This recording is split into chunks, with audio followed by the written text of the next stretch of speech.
So this is another episode of the Conscient podcast from the Creative Climate Leadership course I'm taking in at the Biosphere 2 in Arizona. And I'm with Matt Chasansky, is that right? Chasansky, pardon me. Matt, we just met, and we have similar work, day jobs, which is arts funding, or at least arts and cultural funding. And so I was interested in hearing your thoughts on the question of this podcast, which is how do the arts contribute to environmental awareness and action from any point of view, but in particular as a funder, what kind of work are you seeing and where you live in Boulder, and what are some of the structures that you guys have put in place and some of the challenges? Because funding is always important to artists and cultural workers, and in particular if they're working across boundaries or in new ways, say around art and climate change. You know, how is that being perceived by assessors? How are programs being structured? Those kinds of things. But why don't you start by just telling me a bit about yourself, your background, what you do, and then we'll jump into the content. Yes, so I am with the City of Boulder Office of Arts and Culture, Municipal Government Cultural Affairs Agency, and we are a support system for the arts in Boulder, which is a very wide network of a lot of different organizations, one of the highest concentration of artists in the country, a lot of creative energy that intersects with a great foundation of science and innovation in the city. And so we have been for a long time particularly placed for how to leverage that crossover. And so when I came into the city about 7 years ago, there was a understanding that needed to grow, right? That the two components of the response to climate change, the scientific and the cultural, had room, and everyone was excited. It's also a community that embraces and is motivated by the challenge of the climate crisis. So, from a municipal government standpoint, the tools that we have are in policy and in community service, in the service we provide. So we are just now starting a process that will go through the course of the year 2020 to map out exactly what the policy and service implications are. How do we support this very sophisticated set of communities? How do we support them in the good work that they can do, while also making sure that city government is playing its proper role in the very critical needs that we're going to face in 10 and 20 and 30 years. Our city council declared a climate crisis in 2019 and put together a team called the Climate Management Access Plan, CMAP. Led by Brett Concairn, and they assembled this call to spend this year investigating with the community and the experts in what is the new way to address climate. And it's actually pretty exciting, and exciting is probably not the word. It's daunting and it's urgent, but it's also fascinating because the way that Brett Concairn put it is this is one of those moments for society, right? That we have the chance to do some radical transformation to a lot of different ways that we interact with each other. And that it's happened before. The electrification, of the United States was one thing. The defeat of the polio virus, which wasn't much of a defeat, but it was a defeat in this country. And so we are up to the challenge, and the challenge is before us, so there's nothing to stop us from leveraging everything that we've got. And culture is critical to that.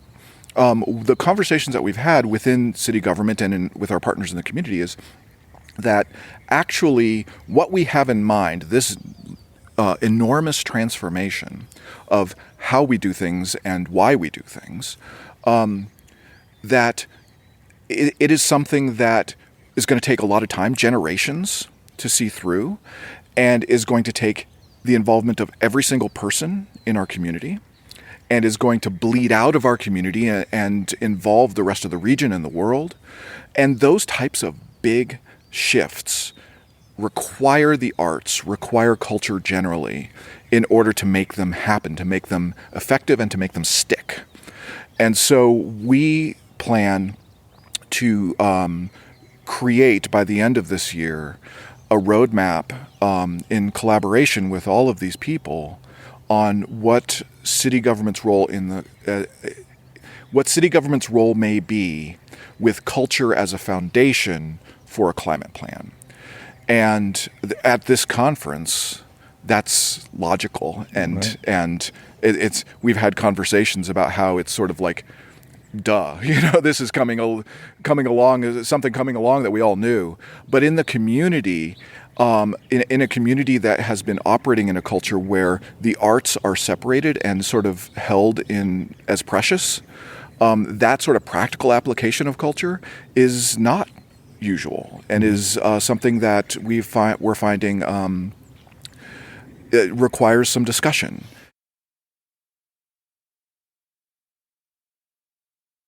Just curious to know whether you're getting any, reactions or negative feedback on, instrumentalization of the arts, those kinds of things, those arguments that sometimes are valid if things aren't well done, because Oh yeah. what I've noticed in the discussions here is we're talking about arts and culture playing a larger role in and around environmental issues, climate change in particular, but we're not necessarily talking about changing the way that the artists do their work necessarily. Some might adjust, but it's more giving them more space and better tools and opportunities to collaborate and to have impact in the way that they work, investigatively, aesthetically, metaphorically, all of the things that artists do. So I'm happy to hear that Boulder, Colorado is doing this, and I assume it's being emulated in other municipalities around the world, because the closer you are to the people, the closer you are to the art, then in a way the easier it is, because you know the infrastructure, you have some control on municipal cultural policy. Yeah. Okay, so you bring up a lot there. One thing is that there are other places that are doing this, and we're trying to learn from them. That I don't want to diminish for a second that cultural affairs agencies within municipal government around the world understand the importance of climate change and are acting. Also, the artists are going to do this with us or without us, right? Yeah. That we understand that one of the things they bring is that rebellious, innovative spirit, and that does not require government assent. It requires endorsement and support to be effective and to be as horizontal as it should be. That artists working in isolation is not the best for our community, but the minds and the motivation are there, and so yes, we definitely want to investigate with our partners the ways that those things interplay. So, for instance, we have a grants program. It's a critical funding mechanism for the community, just under $1 million. We're a community of about 100,000 people, a lot of nonprofits, and as I said, a lot of artists. And we are by no means the primary source of funding. But we feel a keystone funder in that what money we can provide, that the city government does provide, opens the doors and supports a network, arrangement of other funding opportunities. So we're also talking about what does this mean for philanthropy, for corporate sponsorship and support, for individual support, for the audiences. It's about the marketplace for the arts and how all those pieces fit together, because not only are there principles that we need to put in place to make sure the recipients of the grants funding can do some of this work, but it makes no sense to do that unless they are resilient and they have sustainable businesses that will grow and will support the most of people and be an appropriate business, an appropriate strategy to play out over time, right? So we understand that there's an economic element in this, and there's a social element as well. Because yes, not only do they need to have great businesses that thrive, and be great individuals that thrive, but part of that is things like their health care and their place in society and how they integrate with their neighborhoods so we did a study a couple of years ago, the Artist Census, which was a survey and focus groups and field research to put together some of those pieces about what an artist's life is like in Boulder. And I think that's an important component to remember as well. To your question about criticisms, that's actually one of them. It's part of one of them, which is in the community of Boulder, artists tend to struggle. We have many other places in the world. Yeah, this isn't going to be a surprise. It's an affluent community, and it's very supportive of the arts, but it's also expensive to live there, and artists somehow make a go of it. Also, the leadership of the arts nonprofits in our community, they are trying to put together a model to support their organization and the funding and the organizational structures. That's all very hard work and consuming. And so one of the things that we're trying to untie right now is we don't want to be a burden upon their success. We want to be a facilitator of it. And there is an idea, again, rooted in that the arts are different than other actions, that if you're focused on the arts and you're trying to make that work, anything else is a distraction. Right.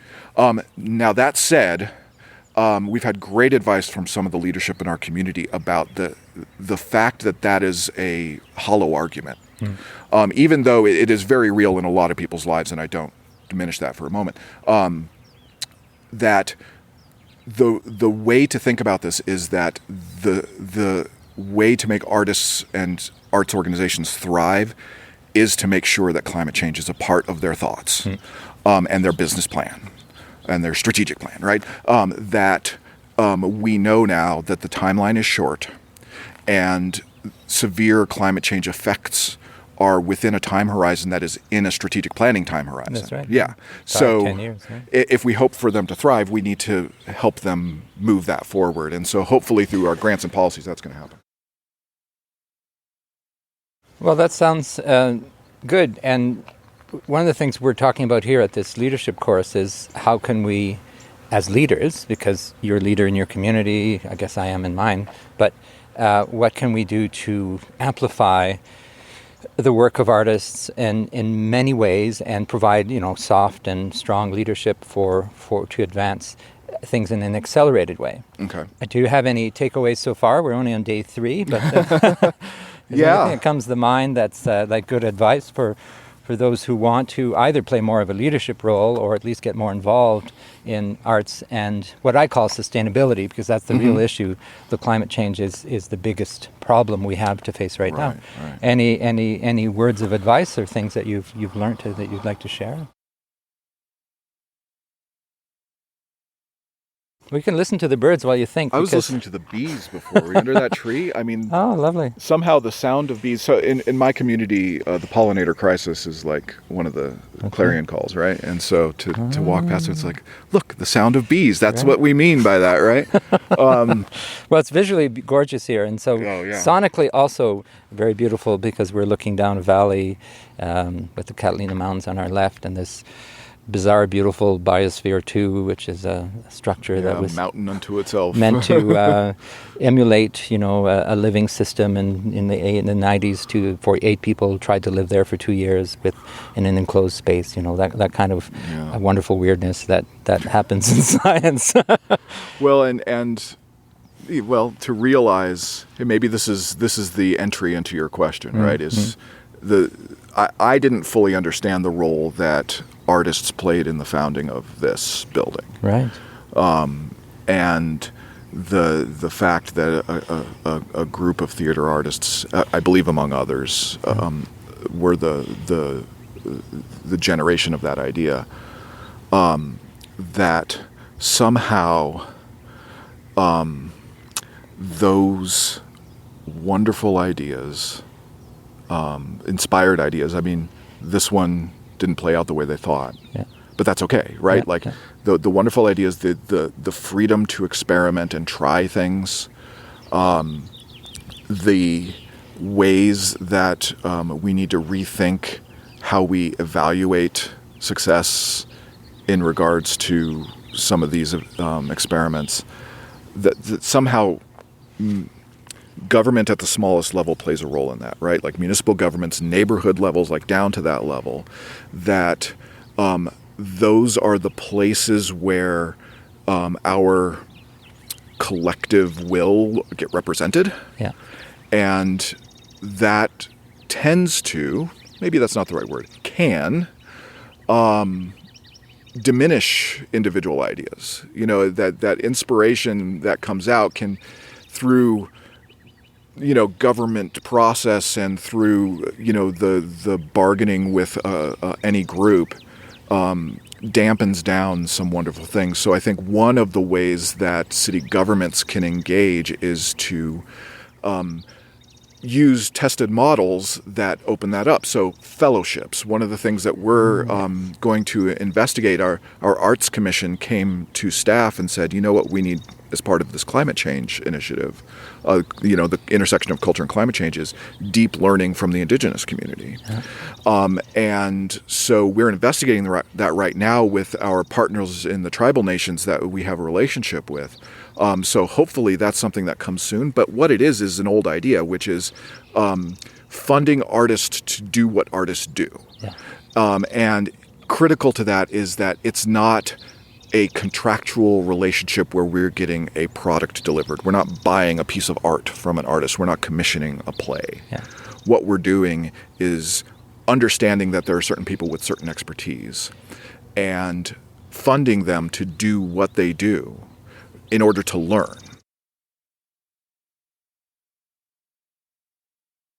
Because we were talking about that yesterday, how there's a disconnect between artists and the networks that they need to be part of and contribute to, and that's a gap that we all need to address in one way or another, through funding, through fellowships, through residencies, through networks that are either temporary or permanent, new structures, experimentation. Things will fail, you learn from all that kind of exciting. I don't mind using the exciting word because it's motivating, right? Well, it's inspiring because the issue is so large and so invisible in some ways, You hear that? It's amazing. Where are they? I mean, I believe they're I see flowers. them. I see them, yeah. You're not allergic, are you? No. Well, there you go. Yeah. See, I'm a soundscape artist, so this is my thing. We have a cardinal over here, too. Oh, beautiful. Man, this is the right place to have this discussion. There's another place that is, I'm still trying to sort out, that I think you and I may have talked about on the bus ride over here. I'm not sure.